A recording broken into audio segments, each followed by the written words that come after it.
All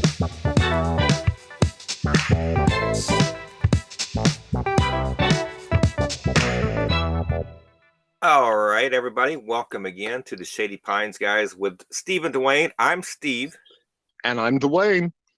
And on today's episode, we have a few new things and a few old things and everything in between, if that makes any sense. We're going to check in with Dwayne on some music gems and soap talk. And I have a new feature coming up today, dumpster diving. So we'll get to see some of the goodies I find or the scaries that I find working at the dump down the street. But how you been, Dwayne? I've been doing great, Steve. I'm really excited to hear about some of those things you find at the dump later in our program. I bet there's some interesting things to be found. There are some things. I swear sometimes when I see there's a bunch of junk there, it's like, man, if Dwayne were here, I'd call him. He'd come over and we'd dig through this crap together. I was going to mention something though. It's kind of different, but when I work down there at the dump, I don't work there much, but I've mentioned before that I have chickens, and when we have extra eggs, I sell them. I put a sign up there when I'm at the dump and sell them, and usually sell them all out because where we live, we're next to a lake, and to get into the other town, you have to kind of go around the lake, so it takes at least 30 minutes to go to a grocery store here. So people will stop and get eggs from me, fresh eggs, and they don't have to drive to town. With the shorter days and I guess winter, the chickens have started molting. So they're like losing some feathers. Poor little things look bare on them, bare patches where they've lost their feathers. And when that happens, they usually stop laying eggs. So a few are still laying them, but I'm getting a lot less eggs right now than we were before. But it looks so sad to see those little things walking around with like these patches on them. This makes me feel bad for them because they're usually fluffy and cute, and now they look like they've been through hell and back. But did you ever get that small piano and put out there just in case you have a musical chicken? Exactly. I need to watch that. I'm going to keep watching at the dump because chances are a little piano will show up there one day. You never know. You might have another Count Bessie right there in your in your flock. I hope so. That would be wonderful. Yeah, I wanted to do a new thing, celebrity encounters, as I worked in radio for 20 years. And so over those years, I got to meet a lot of different famous people. Sometimes they were good. Sometimes it was not so good meetings. And this one, I want to share one of the not so good meetings with Belinda Carlisle. And of course, I was a fan. Yes, for many years. So when I found out, yes, so I had all her records. And when I found out I was going to be involved in something that she was doing, it was when she was touring one of the tours with the Go-Go's. So we go to the concert and we go, they're like, oh, we're going to take you backstage to meet the Go-Go's. So we head into the back there. When you walk in, like immediately, I saw a line of most of the Go-Go's. There was Jane Wheedlin, Charlotte Coffey, Gina Shock, Kathy Valentine, all smiling, saying hi to people, hugs, shaking hands, all the normal stuff. Right. And I'm of course, I'm looking around, where's Belinda? I want to see Belinda. As I looked over to the left side around one of the columns, and there was Belinda sitting in this chair with her arms folded and crossed, very stern look on her face. So nobody's going over to her. We're meeting everybody. Jane Whelan especially was just the sweetest person ever.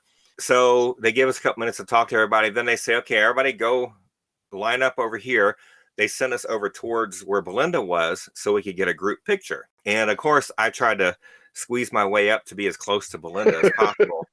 And it looks goofy because we're all standing up and she's sitting in a chair with her arms crossed and her legs crossed and just looking like, uninterested. Exactly. So they take a couple pictures and they say, okay, thank you for coming. Go out this way. And they start pushing everybody towards this door. And in my head, I'm thinking, okay, I've wanted to meet this woman for so long. You got these people who paid money to come to your show and they're lined up to meet you, and you don't even glance at acknowledge them. Yep, you didn't. Yep, no acknowledgement at all that anybody was in the room other than her and the assistant or whoever it was that came and talked in her ear. And she starts heading back towards the door to the dressing room area, and something came over me. I turned around and I walked towards her, and I said, "Mrs. Carlisle, Miss Carlisle." And she stopped and she turned around. She had that same stern look on her face. I said, "Look, I have loved you since I was a teenager. I went to see your show, Heaven on Earth, when I was a teenager. I had a heat stroke and spent the entire day in a hospital bed. But I left that hospital bed to go to your show because I had front row and I wanted to see you. That's the only time I got to see you. Can I at least get a hug?" And she looks at me with still that stern look on her face, like in a smirk. And she goes, "Oh, you think you deserve a hug?" And I said, "I'm hoping for one." And she gave me the hug. It wasn't Well, it wasn't heartwarming. It was a pat, pat, pat, but it was a hug. I'm And surprised you got that out. me too. I actually thought I was going to get smacked, or Yeah, I wouldn't have been surprised. or they were going to, yeah. She And sounded uninvolved and uninterested. yes, and she just turned around and walked out. And at that moment, Jane Whelan and the other ones were still mingling and laughing at people going out. And Jane Whelan said, "You're a brave one," and gave me a real hug. And they were all kind of giggling and laughing and just saying, pat me on the back and stuff. And we left. So, so that was that. Now it's time for Music Gems. For our music gem this week, I'd like to speak about the upcoming anniversary of the loss of Whitney Houston. I never will forget the morning that I heard. I was shocked. I just couldn't believe it. I had to see it online several times before I did believe it. And wanted to celebrate her last album she recorded, Look to You. I find this just a treasure that she gave us this last album. I found the recordings on it very personable. I felt like Whitney put her heart and soul into these songs. And with a lot of albums, sometimes there's a bad track on them or some song you don't really care for a lot. On this, they're all classics. I mean, the fun $1 Million Bill, the beautiful ballad, I Look to You. She takes an old song called A Song for You, and she transforms it into something totally different and lifts it way above anyone else's interpretation I've ever heard. This whole album is just a treasure, and I love every track on it, and it's just, I listen to it very often still yet, and I'm thankful that we got it before she passed so untimely. And Whitney, we will always love you, and that's my music gem for this week, Steve. Back to you. Thanks a lot, Dwayne. And I can remember back on our club days, your love for Whitney, and whenever, if a Whitney song came on, the remixes, of course, at the club, your ass would be on that dance floor. You'd probably drag you know it. with you. You know it. She was my girl. Soap Dish. This week in Soap Dish, I'd like to talk about the exciting turn of events on the Bold and Beautiful. Sheila being freed, and her and Bill, a new power couple. This is really exciting. Just imagine the havoc these two can cause together and the things they'll come up with. Does Sheila have Bill drugged? Is he hypnotized?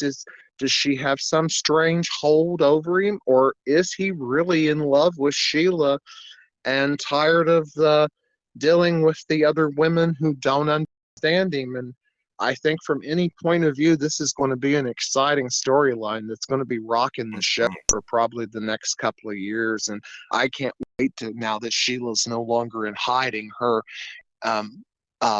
interacting with the other characters all over the show again. And so I'm really looking forward to seeing some more of this. And I think it's going to be an outstanding storyline. And for my As the World Turns fans, I got started watching the As the World Turns James Stenbeck story DVD set the other day. And I didn't get to finish it for my review for this episode, but just let me say, it's just a treasure. The mastering on the DVDs is just a high quality. It looks just like they're airing like when you watched them 30 years ago. And it's just a treasure. I forgot so many people interacted together on the show.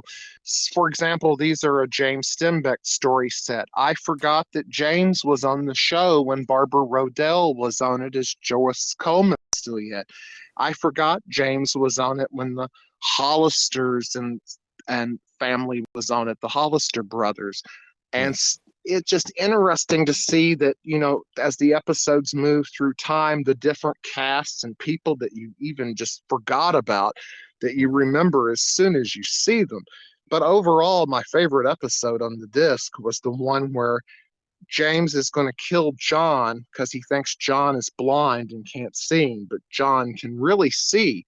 And he turns the tables on James and threatens to kill him, that the only way he won't kill him is if he stays away from Margot. And Larry Brigman, once again, gave an amazing performance that, you know, even just seeing this episode again all these years later, I just wish I had all the ones that were around that so I could just marvel in his great acting ability. Yes. And if you're a fan of soap operas, I'd like you to mention that I have several soap opera groups for you. I have the Sheila Carter, Kimberlyn Brown Facebook fan group. I have the Bold and the Beautiful Ultimate Facebook fan group, As the World Turns, Memories Last a Lifetime group, As the World Turns Always Facebook fan group, As the World Turns Forever Facebook fan group, and certainly last but not least, the Elizabeth Hubbard, Lucinda Walsh Facebook fan group. And I also have groups for Mark Byrne, Colleen Zink, Eileen Fulton, and Mara West. And also we have a group for Van Hannes as well. I often forget that. So it's on there, and we'll be happy to see you.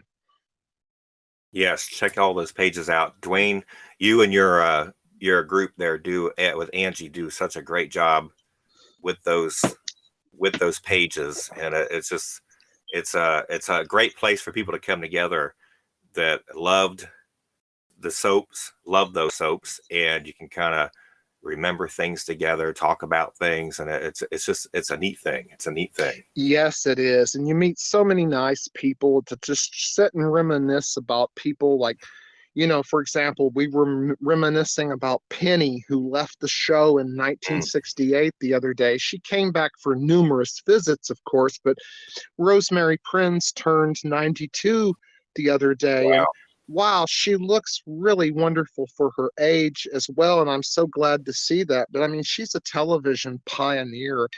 I would really love to see a movie made of either Erna Phillips' life, as Andy Hall had suggested, he's my other co-administrator, or even a movie of Rosemary Prinz's life. She was so involved in so many soap operas, and being a founding casting member of As the World Turns, I think just the things she went through with Erna would be far enough to make a movie based on that. I mean, I think you'd have plenty of things that would probably shock the audience. If anybody out there hears us and they're going to do that, you need to contact Dwayne and his people to be kind of your fact checkers. You guys will definitely have information to give them to help them do the story the correct way.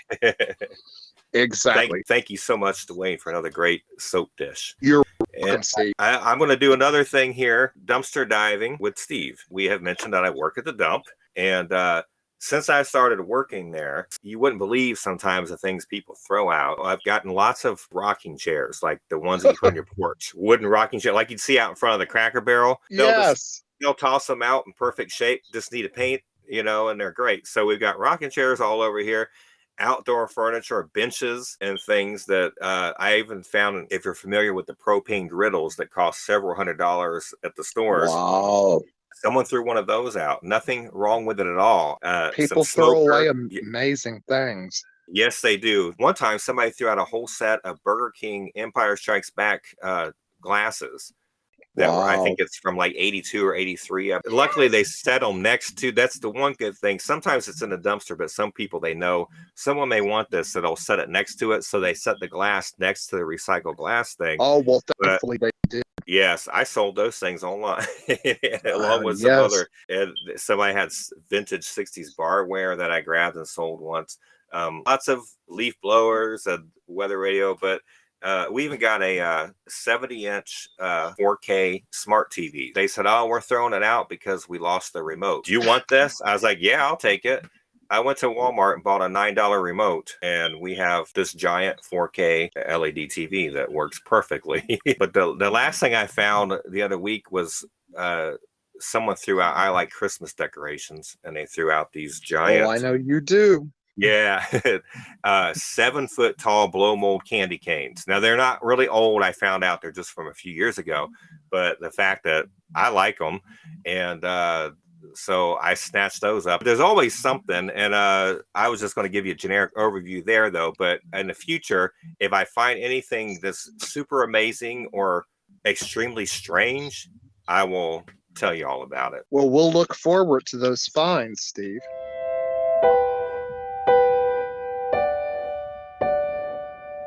In loving memory.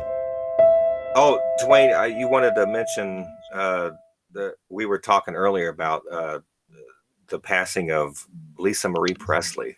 Oh, yes, that's Shock. very sad news. And in the last couple of weeks, we have lost Quinn Redeker, who played Rex Sterling on The Young and the Restless. Rex and Catherine Chancellor, is played by Gene Cooper, were very popular, and he certainly will be missed. He was loved by his fans, and we also lost, I know it's been over a week ago, but I still want to mention Anita Pointer. She was one of the Pointer sisters, and she sang lead on the exciting I'm So Excited. And so I want to wish her family my best and give them my condolences as well. Yes, definitely. I also wanted to mention, though, it was just past, though, but you just celebrated your birthday recently. So happy belated birthday to you, Dwayne. Well, thank you very much, Steve. I appreciate that so much. You're welcome. Well, I guess we're going to wrap things up now. We thank everyone for being here. Before we want to go, I want to mention we do have a Facebook page, the Shady Pines guys, Steve and Dwayne. And Dwayne's the master at that stuff and can run those things really well. He keeps all those pages and his soap pages going, running like clockwork. You can find the Shady Pines guys on Apple Podcasts, Google Podcasts, on Spotify, and on the Elite2 website. And also, Dwayne had a brilliant idea, and we figured out how to do it. And now you can find our podcast on YouTube as well. Just go to YouTube and search Shady Pines guys, and we'll come up, and we'll have our episodes there too for you to listen on YouTube. Thanks everybody for joining us, and we hope you will again. We'll talk to you again soon. Bye-bye. The Shady Pines guys with Dwayne and Steve, copyright 2022, all rights reserved. Any unauthorized redistribution or reproduction of part or all of the contents in any form is strictly prohibited and will result in immediate legal action. We hope you'll join us again for the Shady Pines guys.